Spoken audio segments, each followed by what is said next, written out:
ஒரு பொண்ணு ஆசையா ஒரு பூனை வளர்க்குறா.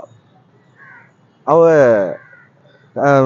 ஒரு ஒரு பிஸ்னஸ் ட்ரிப்பு ரொம்ப நாள் ஒரு 4, 5 நாள் வெளியில வேண்டிய கட்டாயம் ஏற்படுது. அப்போ தன் கணவன்ட்ட சொல்றா, "இந்த பூனைய நல்லபடியா பார்த்துக்கோங்க.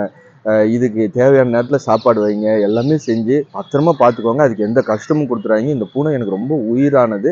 இத தயவு செஞ்சு பார்த்துக்கோங்கன்னு" சொல்லி குடுத்துட்டு போறா.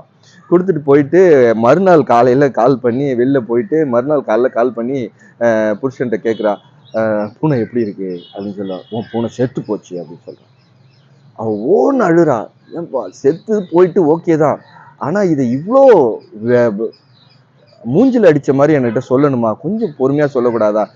இப்ப நான் கால் பண்றப்ப பூனை எப்படி இருக்குன்னா, "பூனை நல்லா தான் இருக்கு. மாடியில விளையாண்டுகிட்டு இருக்கு" அப்படின்னு சொல்லிருக்கலாம். மதியம் நான் கால் பண்ணி கேட்கிறப்ப, "பூனை இப்பதான் சாப்பிட்டு போயிருக்குது" அப்படின்னு சொல்லலாம்.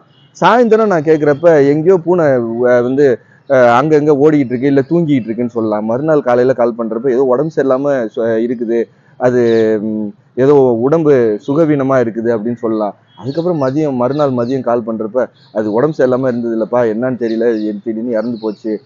எனக்கே ரொம்ப கஷ்டமா இருக்குமான்னு" சொல்லிட்டு அப்படி பொறுமையா சொன்னா என்ன? இப்படி மூஞ்சில அடிச்ச மாரியா நீங்க வந்து இந்த பூனை செத்து போச்சுன்னு என்ட்ட சொல்லுவீங்க? எனக்கு எவ்வளோ மனசு கஷ்டமா இருக்கு. எனக்கு அழுகை வருது தெரியுமா? அப்படின்னு சொல்லி அவன்ட்ட ரொம்ப நாழி ஆர்க்யூ பண்றா, அழறா. சரி ஓகே நீ கவலைப்படாத, கவலைப்படாதன்னு அவன் தேத்துறான். அதுக்கப்புறம் சரி பரவால்ல விடுங்க. அ எங்க அம்மா எப்படி இருக்காங்க? எங்க அம்மா வந்து இருந்தாங்களே எப்படி இருக்காங்க? அப்படின்னு கேட்குறான்.